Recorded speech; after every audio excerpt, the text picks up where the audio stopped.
Jadi saya harap kalian nilai-nilai kalian bagus dan tidak mengulang mata kuliah praktik peradilan perdata ini. Sebelumnya, apakah ada yang bermasalah dengan absensi?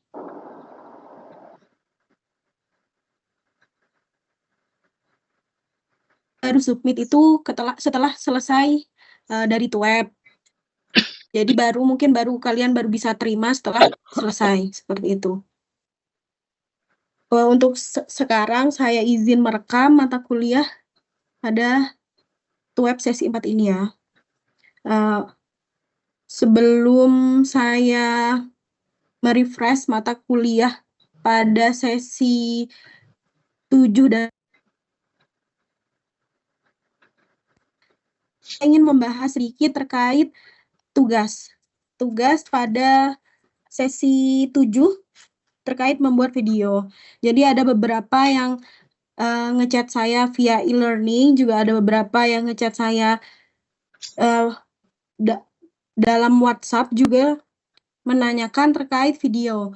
Nah, jadi tugasnya itu kalian berperan seakan-akan menjadi kuasa hukum. Terserah, itu kebebasan kalian ingin menjadi kuasa hukum pihak tergugat ataupun kuasa hukum pihak penggugat. Karena yang penting itu kalau dari awal kalian memposisikan sebagai kuasa hukum pihak penggugat, maka untuk selanjutnya, untuk teksnya yang dibaca adalah teks dari penggugat. Jangan dicampur, seperti itu. Terus ada juga yang menanyakan terkait pengumpulannya dalam bentuk apa.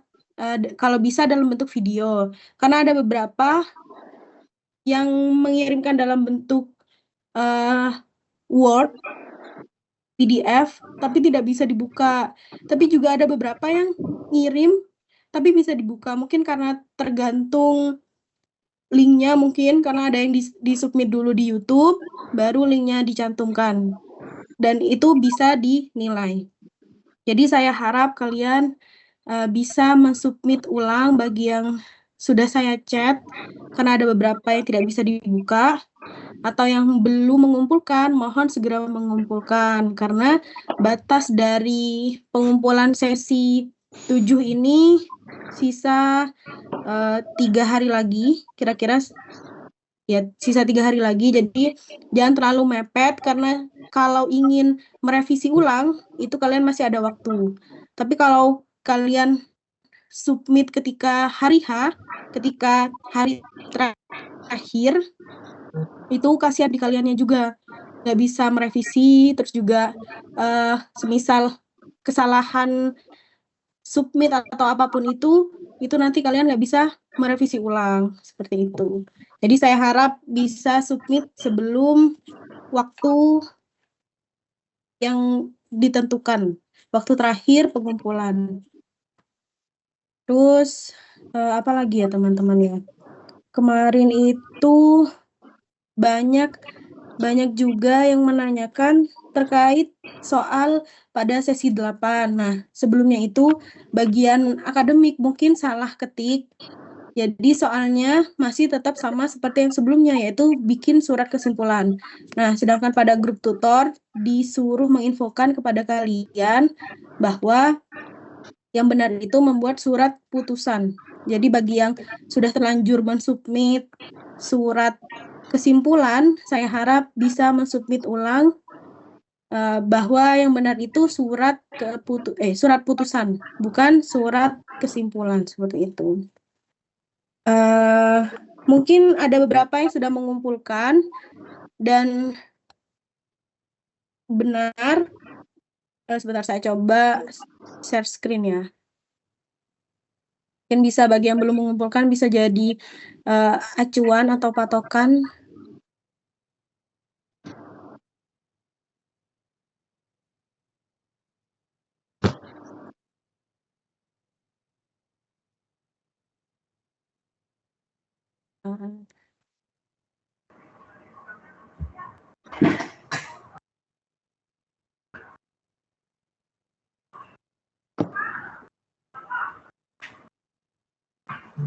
Nggak bisa ya.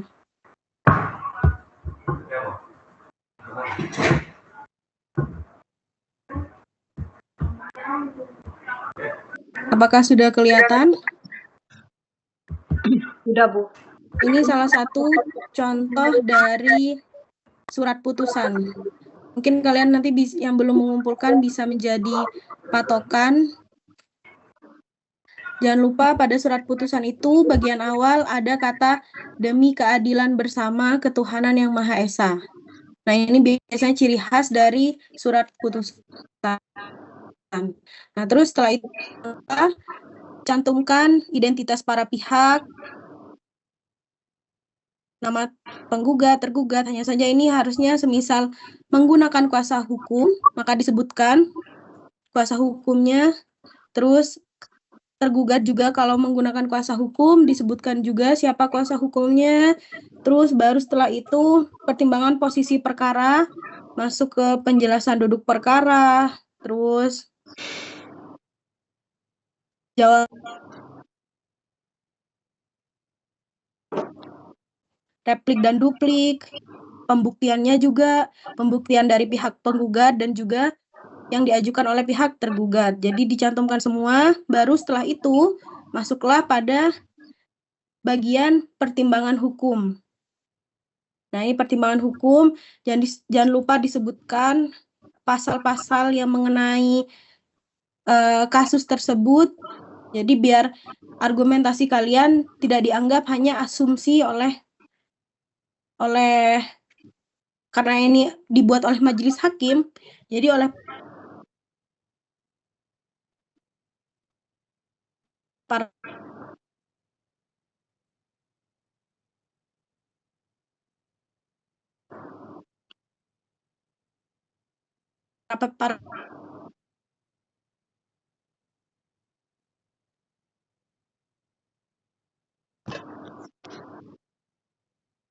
ini yang membedakan antara surat-surat yang sebelumnya kalian buat dengan surat putusan yang sekarang ini pada sesi 8.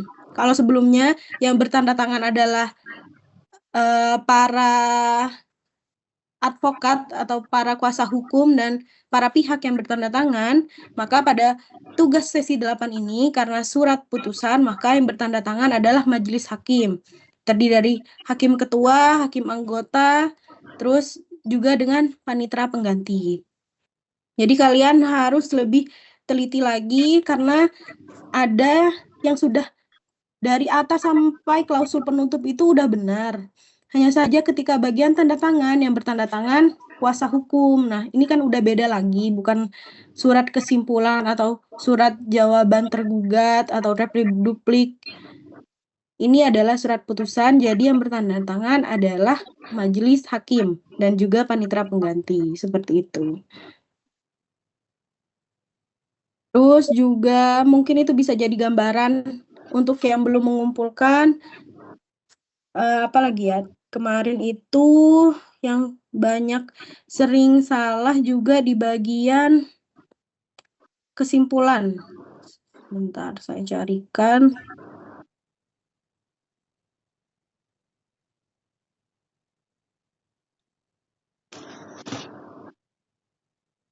Pada bagian kesimpulan itu banyak yang tidak menampilkan atau menjelaskan secara jelas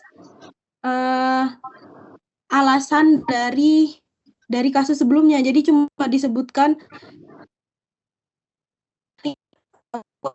hak penggugat, langsung seperti itu. Jadi kesimpulannya penggugat nuntut ini, tapi tidak dijelaskan secara detail.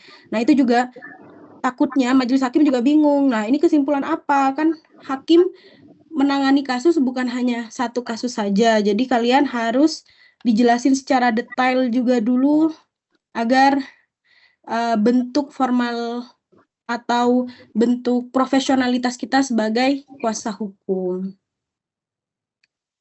Ini sebentar saya share screen, ada punya teman kalian yang lengkap.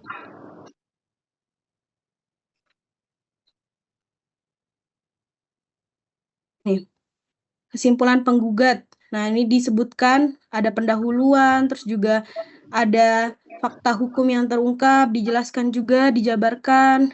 Setelah itu analisis hukumnya juga disebutkan. Jadi tidak hanya langsung kepada petitum. Jadi disebutkan juga analisis detail, terus barulah petitum. Setelah itu barulah penutup.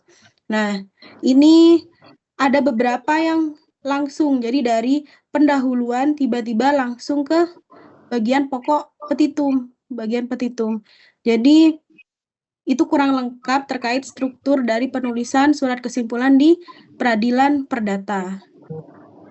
Mungkin ini bisa jadi gambaran buat kalian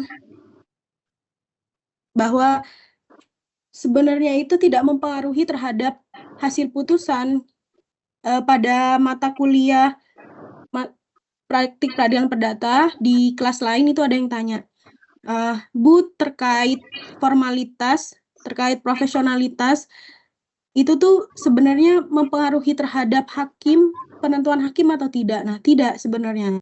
Hanya saja itu yang menentukan sejauh mana kita totalitas dalam mengerjakan tugas kita. Jadi kita rata kanan kiri, itu juga penentu bahwa kita profesional, kita totalitas dalam mengerjakan surat tersebut. Nah, untuk majelis hakim menentukan menang tidaknya di pengadilan itu semua ditentukan dari sejauh mana argumentasi kalian, argumentasi para pihak yang kalian pegang, misal nanti sudah menjadi advokat, terus juga pembuktian itu juga dicek sama majelis hakim dengan panitera pengganti. Jadi itu juga salah satu penentu majelis hakim memenangkan kalian atau tidaknya. Seperti itu. Jadi argumentasi kalian didasari dasar hukum, tidak hanya berasumsi saja, terus ketika pembuktian kalian bisa memberikan bukti yang valid, yang sesuai. Nah, itu juga bisa menentukan. Seperti itu. Terus juga untuk tugas-tugas, saya tidak masalah ketika kalian menggunakan AI.